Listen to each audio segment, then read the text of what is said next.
Ndugu mnaonisikiliza huko online, kumleta Josasa Farms hapa Arusha haikuwa kazi rahisi. Mimi kwanza mara ya kwanza nilimuona online, nikaona kijana mmoja hivi makini. Akasema kijana jamani vipi? Akawa anatangaza kuchi amemshika hivi, anasema eti kuku anauzwa 750,000. Alinishtua sana. Hiyo video yake online unaweza kutafuta Josasa kuchi. Wewe utaona hayo maajabu. Sasa akasema 750,000 kuchi, kuku mmoja. Nikasema amna, lazima nifuatilie.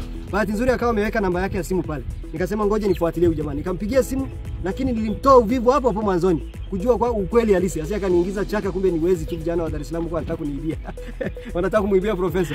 Basi nikahakikisha kwamba kweli ni mtu genuine. Ni baadaye nikaona niko kwenye midahalo ya kitaifa kabisa, akasema huyu hawezi kuniibia bwana, kijana amenyooka. Akaniambia wapo kuchi mdogo tu kifaranga hapa shilingi 50,000 tena kwa bei ya punguzo.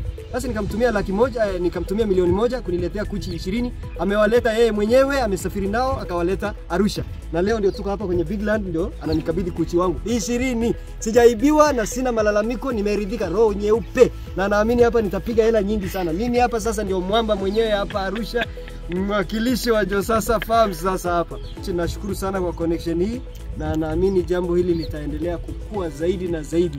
Tubadilishe maisha ya watu, ya vijana wengi wanaotafuta ajira, vijana wanaotafuta breakthroughs. Namna moja wapo ni kilimo utalii, inaitwa agritourism. Kuchi ndio hao wameingia. Greenhouse iko hapo, nyuki wako pale na products zingine tulizonazo. Lazima tutoke. Thank you very much. Josasa Farms tunamshukuru Mungu tumeweza kufika hapa Arusha leo.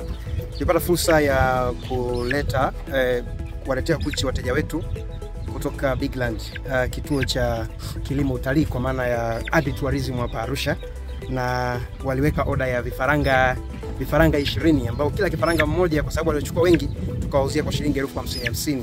Bei rafiki kabisa. Kuchi pure kabisa wa kienyeji original. Yes, na unaweza mkaona kuchi ambao tumewaleta original kabisa, kuchi wa kienyeji. Unaweza kaangalia shingo zao yake ilivyokuwa ndefu, lakini pia kichwa, macho, lakini pia midomo. Huyu kwa mfano hawa wengi aliowachukua ni mdomo kasuku. Yes, wapo wengi ndani ya banda, takriban kuchi 20. Hii ikiwa ni mwambatano mzuri sana, mwanzo mzuri sana wa safari ya kilimo utalii agritourism. Naomba niwakaribishe wakazi mbalimbali kutoka mikoa mbalimbali, wakazi ndani ya Arusha lakini pia nje ya Arusha kutembelea hapa Arusha the Bigland, kituo cha kilimo utalii, kilimo ambacho utakuja kujifunza, utakuja kutembelea kwa ajili ya kufanya utalii, lakini pia utajifunza, utakuja utalii wenye tija, utalii wenye manufaa. Kwa hiyo niwahamasishe wafugaji na watu wanaofanya masuala ya horticulture kwa maana ya kilimo mbalimbali cha mazao pamoja na kilimo cha mifugo. Once you come here in Bigland, you will learn a lot and enjoy the farming in general. You are welcome. Thank you very much.